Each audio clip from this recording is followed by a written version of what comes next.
तुम्हें ये मनुष्य का जो देह मिला ये केवल कृपा से मिला है। विशेष कृपा ये हो गई कि मनुष्य देह में तुम्हें सत्संग मिल गया। ये कितने लोग हैं इस समय, कितने लोग सत्संग सुन रहे हैं? विचार करके देखो। 135-40 करोड़ जनसंख्या हमारे भारत की ही है। कितने लोग हैं? 1500 लोग होंगे, 2000 होंगे। कितने लोग सुन रहे हैं? कितना अहोभाग्य है।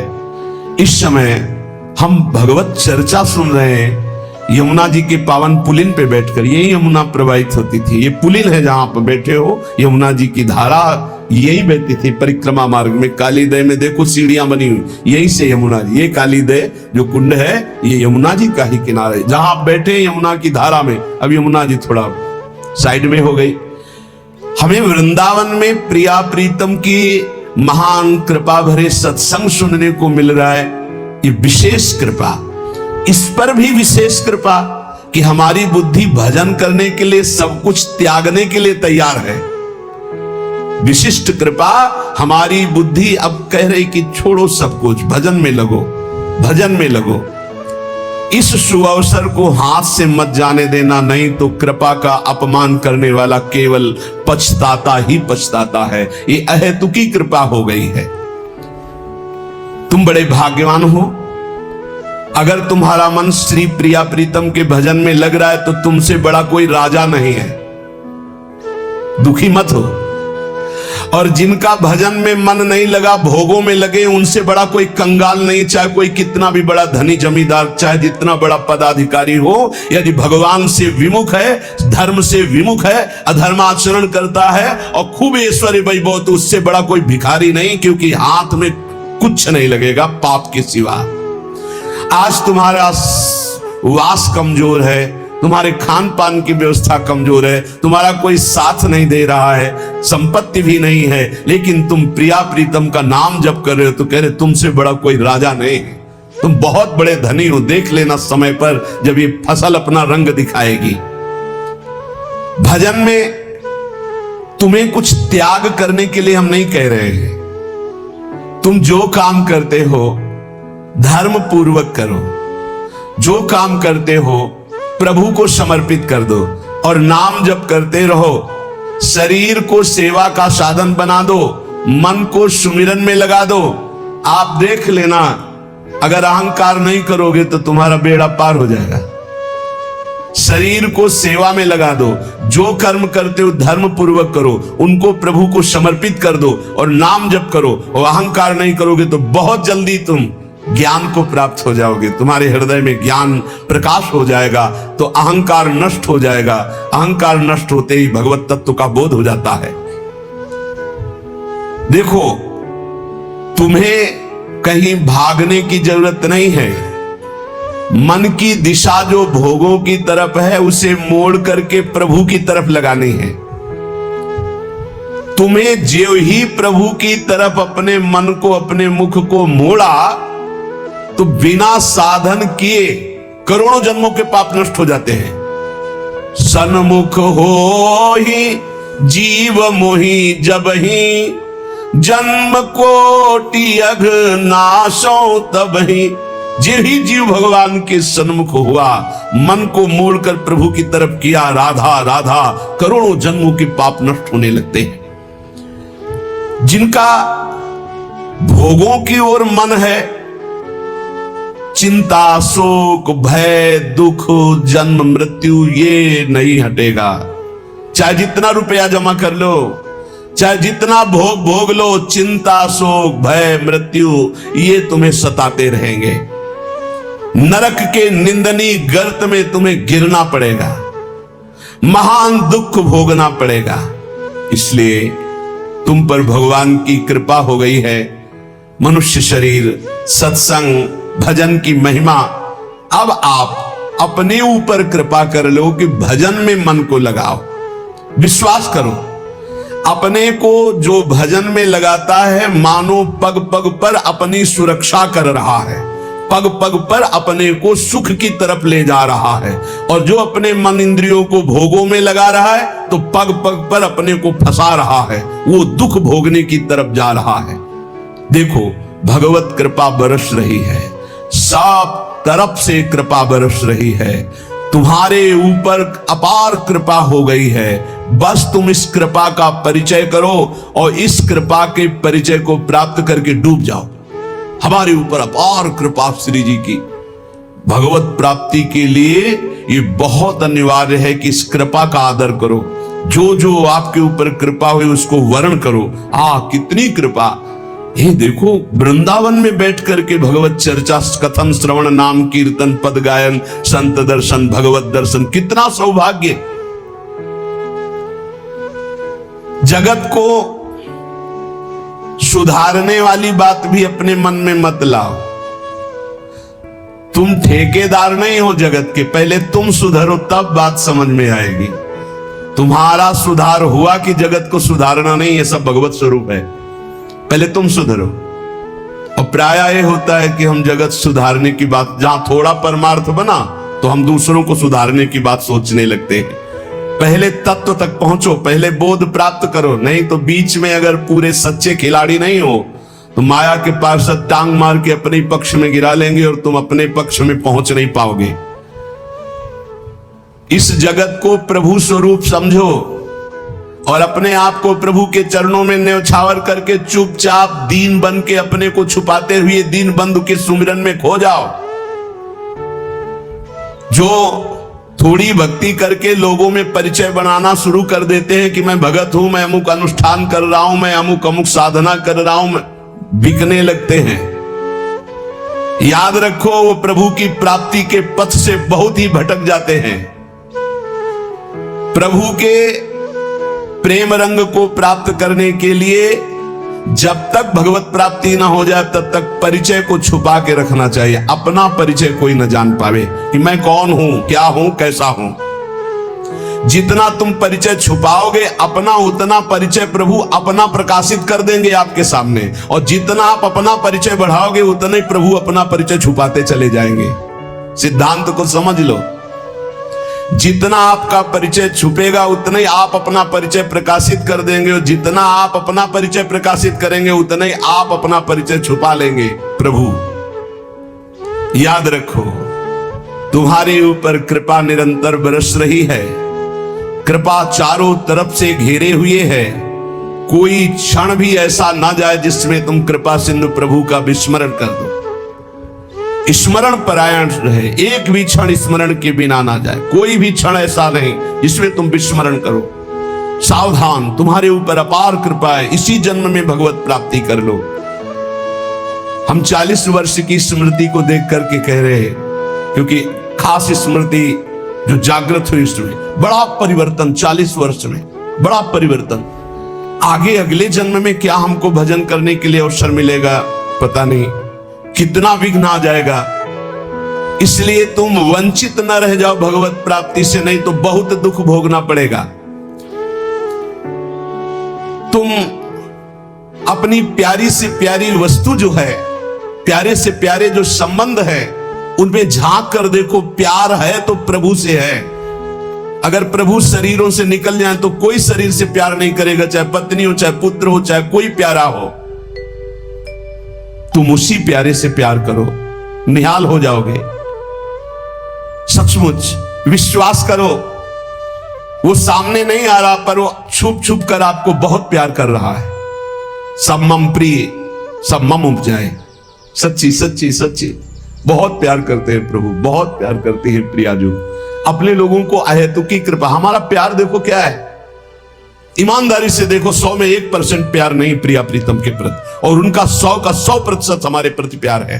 देख लो कहां हम कौन है, कैसे हैं, आज भी कैसे हैं, और उनकी कृपा कहां बैठा ले। क्या कर रही कृपा उनकी, कितना अमोघ। हम कर रहे हैं तो बुरा ही कर रहे हैं, और वो कर रहे हैं तो कृपा ही कृपा कर रहे हैं। हम सोना बिगाड़न को तो सोना समारन को, तो ही मोई परी होड़। जब ये बात हम देखते हैं तो रोना आता है। कहां उनकी अपार कृपा और कहां हमारी नीचता। वो अज्ञात रूप से आपको बहुत प्यार करते हुए हर समय आपको दुलार कर रहे हैं। वो तुम्हें कभी एक क्षण के लिए भी नहीं छोड़ते। तुम केवल निरंतर स्मरण करो तो तुम्हें दिखाई देगा कि उनका परम अभय कर कमल तुम्हारे सर पर रखा हुआ है। अब किसके आशीर्वाद की मांगने की जरूरत है। तो आप पूछेंगे कि यदि इतनी बात आप कह रहे हैं कि हमारे को चारों तरफ से भगवान की कृपा घेरे हुए है, हमारे ऊपर भगवान का अभय वरद हस्त है, तो फिर मैं जल क्यों रहा हूं? मेरे अंदर जलन क्यों है? हृदय क्यों नहीं शीतल हो जाता? दिन रात हृदय में शोक है, विषाद है, चिंता है, आग की तरह जल रहा, चैन नहीं मिल रही है। ये क्या कृपा है आपकी? ये क्या आपका अभय वरद हस्त है?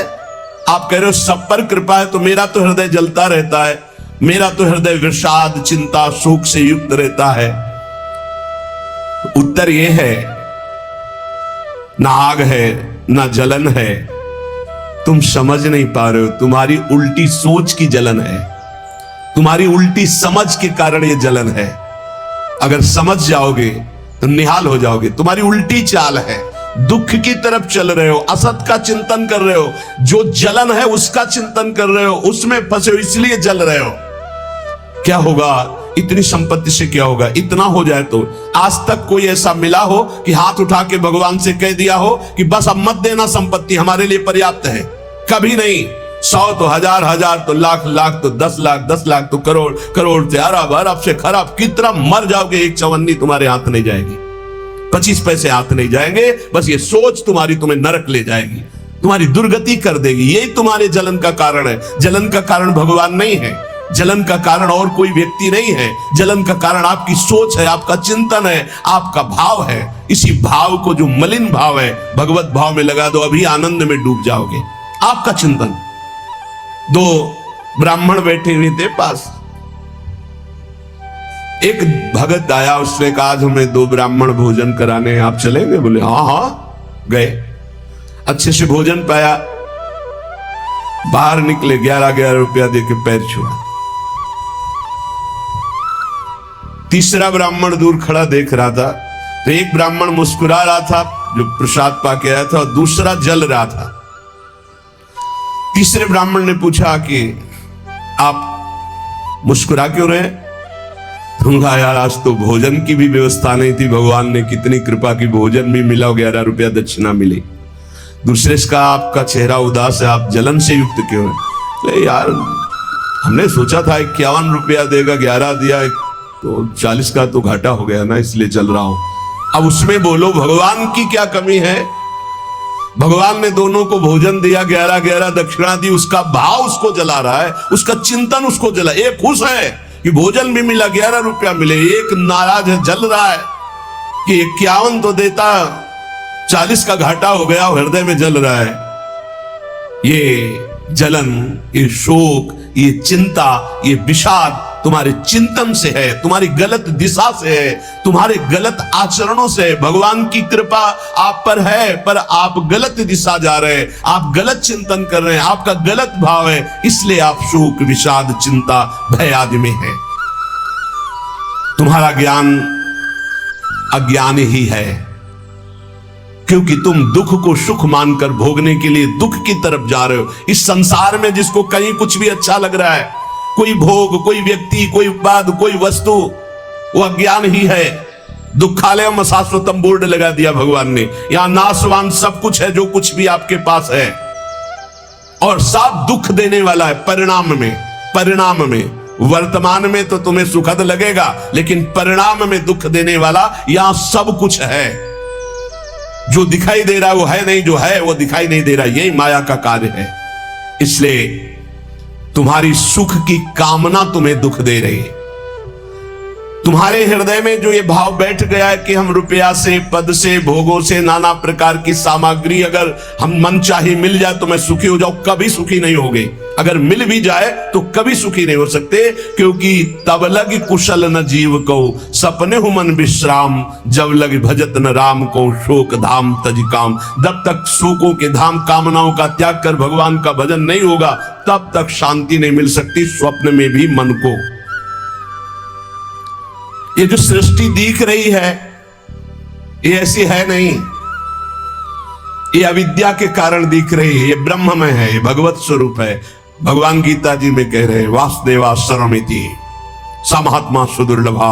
जो महान आत्मा ऐसा देखता है कि सब भगवान, केवल भगवान, पूरे के पूरे भगवान, मत्ता पर तरब नान्यत किंचिदस्ति धनंजय, किंचन मात्र कुछ और नहीं। वो भगवान की कृपा से परमानंद में डूबता है। चलो, यदि तुम नहीं सुधर सकते, नहीं छोड़ सकते, तो जो होता है होने दो, तुम नाम को पकड़ लो। तुम्हारे रोकने से न मन रुक रहा है, न इंद्रियां रुक रही, न बुरे आचरण रुक रहे हैं। छोड़ो, रोकने की बात छोड़ो, पकड़ो, नाम को पकड़ो। राधा राधा राधा। अपने आप घृणा ना हो जाए तो हमसे बता देना, अपने आप घृणा हो जाएगी, पक्का हो जाएगी। बड़े बड़े विषयी पुरुषों को ऐसी घृणा हुई कि जीवन में लौटकर कभी भोगों की तरफ नहीं देखा। जीवन में लौट करके ऐसे आसक्त भोगी पुरुष, और जिस समय नाम का कृपा प्रसाद चढ़ा तो लौट करके नहीं देखा उन भोगों की तरफ। तुम तो बस अपने मंगलमय प्रभु के चिंतन में चित्त को जोड़ दो, फिर देखो कैसा परिवर्तन होता है। तुम किसी स्थिति की खास कल्पना मत करो, निश्चिंत हो जाओ। तुम नाम के जपने में चित्त को जोड़ दिया तो ऐसे सुख के प्रवाह में पड़ोगे, तुम्हें पता ही नहीं है कि कितना सुख नाम जापक को मिलता है। अगर नाम जप नहीं करोगे तो तुम्हें पता है तुम सुख के लोभ में ऐसे भयानक जगह गिरने जा रहे हो जहां से तुम्हें केवल केवल हरि बचा सकते हैं, दूसरा नहीं।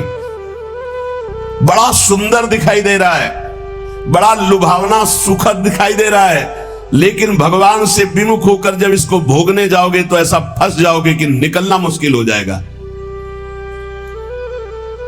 संसार एक ऐसा सुहाना दलदल है जिसमें जानबूझ के जाके फंस जाया जाता है। दलदल का मतलब होता है ऊपर से एकदम सूखी पपड़ी, ऐसा लगता है बिल्कुल आप थल में आराम से चले जाइए, कहीं कोई परेशानी नहीं, और जो ही गए फिर गले तक गए, एकदम रबड़ी जैसा वो मिट्टी होती, धंसते चले जाओ। ऐसा दुखद, ऐसा चिंता शोक जलन वाला संसार इतना सुहावना बना है माया से कि जानबूझ करके हम इसमें कूद जाते हो, जलते रहते। चिंता शोक भय ईर्ष्या द्वेष काम क्रोध लोभ मोह मद मत्सर एक है, ये सब तुम्हें जला देंगे यदि नाम जप नहीं करोगे। इसीलिए हर प्रश्न का उत्तर नाम जप है, क्योंकि साप का बल नाम में ही प्रकट होता है। इस दुख से तुम कभी अलग नहीं हो सकते, ये दुख तुमसे कभी अलग नहीं हो सकता, ये जलाएगा जब तक भजन नहीं करोगे। इसलिए भजन करना सर्वोपरि बात समझ लो। अगर समझ में आ रही हो तो समझ लो, केवल इतना समझ लो, तुम नाम को पकड़ लो, नाम सबसे छुड़वा देगा आपको। एक जन्म स्वांग ही कर लो भक्ति का, झूठा खेले साचा होए, झूठा शुरू कर दो कि हमारा भाव तो नहीं बनता, हमारी भक्ति तो नहीं, पर अब कहा है तो राधा राधा शुरू करते। झूठा खेले साचा होए, ये मार्ग ऐसा है, झूठे से बोलो राम कृष्ण हरि तो आपका मंगल हो जाएगा। जे ही आप नाम जपना शुरू करते हैं तो खास बात क्या होती है कि आपके जीवन की बागडोर स्वयं श्री कृष्ण ऐसे पकड़ लेते हैं जैसे अर्जुन के रथ की बागडोर पकड़ ली। अब वो आनंद की ही तरफ ले जाएंगे, आपको दिखाई देगा क्योंकि आपके नेत्र गलत है। जहां दुख है वहां आपको आनंद दिखाई दे रहा है, जहां आनंद है वहां आपको दुख दिखाई दे रहा है। तो अब श्री कृष्ण आपकी यात्रा आनंद की तरफ करेंगे तो हो सकता है आपके नेत्रों में दिखाई दे कि दुख ही दुख है भक्ति में, लेकिन वास्तविक आनंद का मार्ग भगवान के चरणारविंद तक है। अगर इनके चरणों तक नहीं पहुंचे तो आनंद कहीं नहीं। आ ब्रह्म स्तंभ पर्यंतम सर्वम मायामयम जगत। विश्वास करो भगवान सत्य है, विश्वास करो भगवान नित्य है, विश्वास करो भगवान सर्वत्र है। भगवान सर्वत्र है, विश्वास करो तो भय किससे? एक क्षण के लिए भी वे तुम्हें नहीं छोड़ते, हर समय तुम्हारे साथ रहते हैं। ये बात कब जानोगे? जब नाम जप करते हुए विश्वास करोगे। भगवान तुम्हें बहुत प्यार करते हैं, वो सर्वशक्तिमान है, बस तुम उनकी तरफ मुड़ो, वो इतना देखना चाहते हैं। जो ही मुड़े तो सारी शक्ति लगाकर तुम्हारा कल्याण कर देंगे, और वो अपार शक्तिशाली है, फिर कोई आपको डिगा नहीं सकता, गिरा नहीं सकता। हम पुकारते नहीं हैं उनको। एक बालक विद्यालय की तरफ जा रहा था तो छोटा सकरा मार्ग था, तो एक पहाड़ के टुकड़ा करके गिरा, तो निकलने के लिए पूरी ताकत लगा के उठाया, फिर भी नहीं उठा। फिर और ताकत लगाया, नहीं उठा, फिर पूरी ताकत लगाया, नहीं उठा, और निराश होकर बैठ गया। उसका पिता देख रहा था, तेरी अभी पूरी ताकत नहीं लगी, तू मेरा बच्चा है, तेरी पूरी ताकत तो मैं हूं, मुझे पुकार। और आया और उठाकर बाहर फेंक दिया। बस हम में यही कमी है, हम बार बार माया से परास्त होकर हार कर बैठ जाते हैं, लेकिन अपने पिता को नहीं पुकारते। हमारे पिता सम्मम प्री सम्मम उपजाए प्रभु हैं, हमारा पूरा बल प्रभु है। अगर हम अपने प्रभु को पुकारें आर्त भाव से, तो कोई भी माया का ऐसा रोड़ा नहीं है जो हमारे मार्ग में बाधा पहुंचा सके। विश्वास करो, भगवान सत्य संकल्प है। विश्वास करो, जब तुम उनसे मिलने का संकल्प करोगे तो तुम्हें कृतार्थ कर देंगे, पर हृदय से तुम मिलना चाहो। तुम उन्हें चाहोगे तो तुम्हारी क्षुद्रता, तुम्हारे पाप, तुम्हारे ताप, तुम्हारी कलुषित जड़ मति, मन, ये सब निर्मल हो जाएंगे। यदि तुम उन्हें चाहोगे तो तुम्हारी दरिद्रता नष्ट हो जाएगी। तुम विशाल हृदय वाले परम पवित्र दिव्य चिन्मय मन से उन चिदानंद प्रभु का अनुभव करोगे। अतः तुम केवल उनकी चाह करने के लिए नाम जप करो, तभी ये चाह पैदा होगी, तभी ये चाह टिकेगी। तुम कृतकृत्य हो जाओगे, महान बन जाओगे। ये भिखारीपना छोड़ो कि तुम्हें कोई और सुख दे सकता है, नहीं। ये अनित्य नाशवान संसार में, नाशवान भोगों में लगे हुए तुम्हारी मांग पूरी नहीं कर सकते। तुम्हारी मांग अविनाशी परमात्मा से पूर्ण होगी। अनेक जन्म व्यतीत हो गए, अभी तक परमात्मा से नहीं मांगा। बोले नहीं, हम तो कई बार मंदिर में मांगे आए हैं। नहीं, ये मांग नहीं सुनी जाती, ये मांग नहीं सुनी जाती। हम तुम्हें बता रहे हैं मांग कहां से होती है। जब नाम जप करते हुए आर्त भाव से प्रभु से कहोगे, प्रभु मुझे पता नहीं क्या सत्य है क्या असत्य है, मेरा मन नाना प्रकार के भोगों को मांगता है, बस ये जीवन आपको समर्पित है, जिसमें हमारा मंगल हो आपका। अब ये मांग सुनी जाएगी, अब इस मांग में विधान बनेगा और आपका एक मार्ग खुलेगा भगवत शरणागति का, और आप दौड़ पड़ेंगे परमानंद के मार्ग में। ये भोगों की मांग मांगने वाले भगवान ज्यादा नहीं देखते। या तो उतना अनुष्ठान करो तो बात सुन लेंगे, नहीं, नहीं देखते। ये सब मायाकृत भोगों की मांग तो कर्मानुसार शुभ कर्म के फल स्वरूप मिलेगी। ये बाजार है, ऐसे फ्री मिलने वाले नहीं। करोड़पति बनने के लिए तुम्हें साधना करनी पड़ेगी, तुम्हें अशुभों का नाश करके पुण्य एकत्रित करना पड़ेगा। और भगवान की प्राप्ति के लिए अगर आर्त भाव से भगवान को पुकारो, नाम जप करो, सब मंगल हो जाएगा। और भगवान मिल गए तो ये माया रचित संसार तो उनके एक संकल्प से प्रकट हुआ है। पक्का समझ लो, श्रद्धा करो या ना करो, हमारी बात को खुल के समझ लो। आप समझते हो मंदिर में जाए मांगे बात पूरी हो जाएगी, नहीं होगी, लिख लो। ऐसे खिलवाड़ नहीं है कि हो जाएगी। पत्नी की प्राप्ति करनी थी तो करदम जी ने 10,000 वर्ष तपस्या की, तब पत्नी प्राप्त हुई। आप देखो ना, कोई भी उपाय। जब पुत्र नहीं हो रहा था दशरथ जी के, तो वशिष्ठ जी के यहां जाकर के प्रार्थना की, महाराज पूरी अयोध्या सुनी सुनी लग रही, बिना संतान के आगे चक्रवर्ती सम्राट पर बैठने वाला कोई अधिकारी नहीं दिखाई दे रहा। तब श्रृंगी ऋषि वशिष्ठ बुलावा, श्रृंगी ऋषि को बुलाया, भारी अनुष्ठान किया गया पुत्रेष्टि यज्ञ का, और उसी यज्ञ में श्री भगवान के प्रादुर्भाव होने का संयोग बना। खीर प्रकट हुई और उसे विभाजित किया गया। 4 पुत्र हुए, भगवान श्री राम, लक्ष्मण, शत्रुघ्न, भरत जी। क्या अद्भुत तो अनुष्ठान भगवान ने दिखाया। आप इतिहास पढ़कर देखो, शास्त्र पढ़कर देखो, कामना के लिए तप किया गया है, कामना के लिए उस प्रकार के शुभ अनुष्ठान किए गए। और अगर निष्काम भाव से भगवान की आराधना करो तो योगक्षेमम वहाम्यहम्, मांगना नहीं पड़ेगा, आगे से आगे वो व्यवस्था करते जाएंगे, आगे से आगे व्यवस्था करते जाएंगे। हम तुम्हें कैसे बतावे, पग पग पर उनकी कृपा ऐसे बरसती चली जाती, कैसे कैसे बताए। जहां ऐसा कैसे होगा, ये हमारे सामने प्रश्न आया कि उसका उत्तर उसके पास पहुंच जाता, हो गया, ये हो गया। प्रश्न हुआ कैसे होगा, और वो हो गया। अरे कर तुम अन्यथा कर तुम, हम प्रभु की शरण में हैं, उनके वचन कभी झूठे हो सकते हो। कहते हैं अनन्यस चिंत्यन्तो माम ये जना पर्युपासते तेषां नित्याभियुक्तानाम योगक्षेमम वहाम्यहम्, मैं स्वयं वहन करता हूं, अप्राप्ति की प्राप्ति कराता हूं, क्षेम की रक्षा करता हूं। किनको? जो केवल मेरा चिंतन करते हैं। फिर आपको चिंता की बात नहीं, और आप चिंतन नहीं कर रहे, मनमानी भोगाचरणों में उतरे हुए हैं और आप चले गए मंदिर, भगवान हमारी कामना पूर्ति नहीं होगी, पूर्ति हमारी बात मान लो, उसके लिए अनुष्ठान करना पड़ेगा उस कामना के अनुसार। अच्छा, दूसरे लोग होते हैं, जैसे किसी लेबर से कहा जाए तुम्हें 500 रुपया देंगे, शाम तक ये काम हो जाना चाहिए, बोले जी साहब, ऐसे भगवान से बात करते हैं। प्रलोभन भगवान को दे रहे हो, घूस दे रहे हो, तुम्हें 56 भोग लगा देंगे, तुम हमारा एक काम कर दो, ऐसे होता है? नहीं, जब कोई बात कहनी है तो हृदय से, आर्त भाव से, नाथ मैं आपका हूं। अपने पिता को कोई घूस देता है, मां 100 रुपया देंगे बाल भोग बना दे, कभी ऐसा कहा है आपने पिता से? कभी लाओ 500 रुपया, हमें जरूरत है नहीं देंगे, रोज मांगता है, अरे देना पड़ेगा, बाप के सिवा हमारा कोई है नहीं, तो हमको चाहिए, अब आप दो, पापा आपको देना पड़ेगा। ऐसे या तो संबंध से मांगो, भगवान से संबंध है, संसार में भगवान से संबंध नहीं है तो भगवान नौकर नहीं तुम्हारे, भगवान भगवान है। अरे अखिल कोटि ब्रह्मांडों के मालिक है वो, अनंत ब्रह्मांडों का भरण पोषण करने वाले तुम्हारे कैसे बच्चे हो? तो कैसे बच्चे हो? अपने पिता से, अपने प्रभु से, अपने सखा से, अपने प्राण प्रीतम से कैसे तुम बात करते हो? या तो संबंध रख के बात करो या फिर उतना साधना करो, तब तो कामनाओं की पूर्ति। साधना हो रही भोगों की, मनमानी भोगाचरण, धर्म विरुद्ध आचरण, और भगवान से जाके मांगोगे तो भगवान बोले हमारी अश्रद्धा हो गई, हमारी कामना की पूर्ति नहीं की भगवान ने।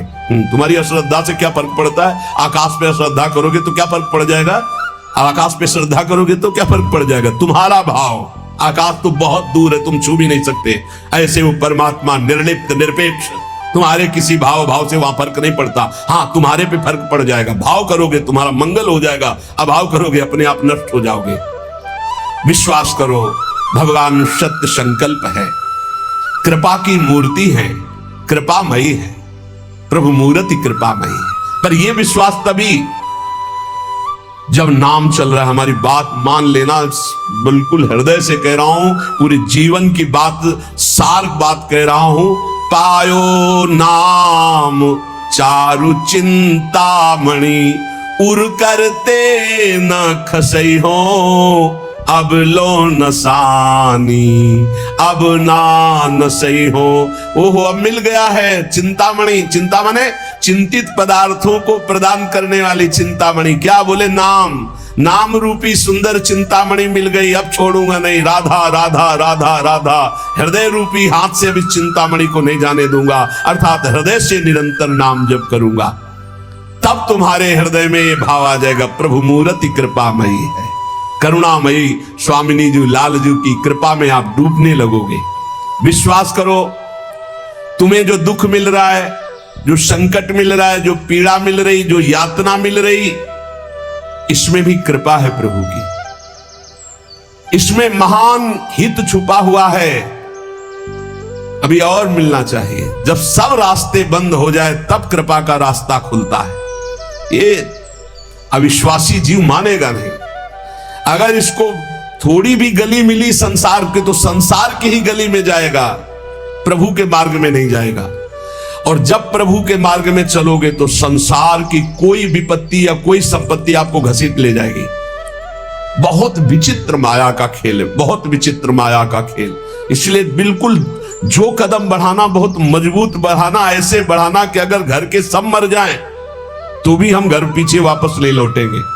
जिसने देखने का हृदय में ठान लिया प्रभु के, तो उसे और के देखने की इच्छा नहीं कर ली, चाहे नहीं, फिर वापस प्रभु की तरफ नहीं आ पाओगे, पक्का समझ लेना। या तो ये पूरे जीवन की बात कह रहा हूं, या तो ऐसी विपत्ति आएगी कि आपको भागना पड़ेगा, या ऐसा प्रलोभन आएगा। प्रलोभन भी आता है, बहुत जोर का प्रलोभन आता है। कितनी जगह ऐसे प्रलोभन आते हैं साधक के मार्ग में। प्रलोभन और भय, इन दोनों का त्याग करके जो भगवत मार्ग में बढ़ता है, वही आगे जाकर के जान पाता है कि संकट, विपत्ति, अपमान, तिरस्कार, संसार सब ठुकरा रहा है, ये भगवान की कृपा है। समझ पाएगा कोई? कृपा है, लगता है ये कोई कृपा है? कृपा है, नमस्कार, प्रणाम, माला पहनाया जा रहा है, अनुकूलता है, भोग सामग्री, जय जयकार, ये कृपा है? नहीं, ये कृपा नहीं। बहुत संभल के रहना, ये कृपा नहीं। कृपा है तिरस्कार, अपमान, निंदा, दुख, विपत्ति, संकट। क्यों? इससे संसार का राग और देह भाव नष्ट होता है। इसीलिए सम्मानम कलयाति घोर गर्लम कहा गया। सम्मान विष है, नीच पुरुषों द्वारा किया हुआ अपमान अमृत है। विश्वास करो, तुम्हारे आगे पीछे बाएं दाएं ऊपर नीचे केवल भगवान की कृपा घेरे हुए है। वो सुधा धारा बरसा रही है, अमृत रस बरसा रही है। तुम्हारी शक्ति नहीं अब कि तुम भगवान के मार्ग से हट जाओ, क्योंकि ऐसा चिंतन करो कितना आनंद है। मेरे आगे पीछे दाएं बाएं ऊपर नीचे सब तरफ से मैं कृपा से घिरा हूं। अब मुझे कोई भी परास्त नहीं कर सकता। मैं भी चाहूं तो अब नहीं वापस जा सकता, भाग नहीं सकता, क्योंकि कृपा ने मुझे घेर रखा है। देखो, भगवान पर भरोसा और इसमें कभी शिथिलता ना पावे तो बहुत जल्दी भगवत प्राप्ति हो जाती है। भगवान पर दृढ़ भरोसा और शिथिलता ना आना,